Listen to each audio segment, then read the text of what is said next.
let's do another quick review.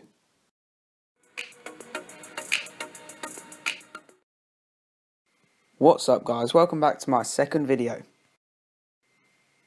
So as you can see in front of me, this graphics tablet is actually a very good graphics tablet for the price. It comes in at £40, United Kingdom, Great British pounds.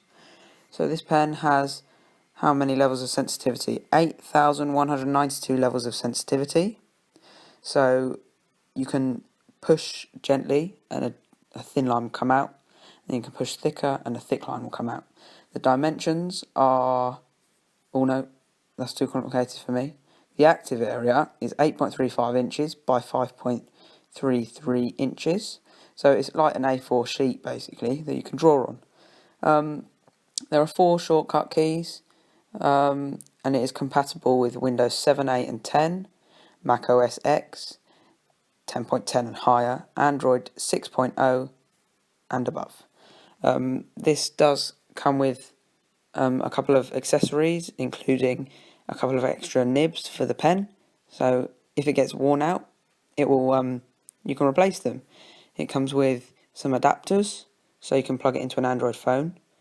And on the screen here, as you can see, I'm using a free art app called Sketchbook. You can edit layers, you can do things like that. So yeah, as you can, there we go. There's the sensitivity levels there. Yeah. So I would really recommend this graphics pad for beginner artists and graphic designers. It's all battery free, so the pen doesn't need a battery. It's got a button on it. The 4 shortcut keys are very nice to press, and they can be configured to your own setting. So yeah. The board can also be rotated 90 degrees, 180 degrees and 270 degrees for your own preference. Anyway, thanks for watching and I'll see you in the next one.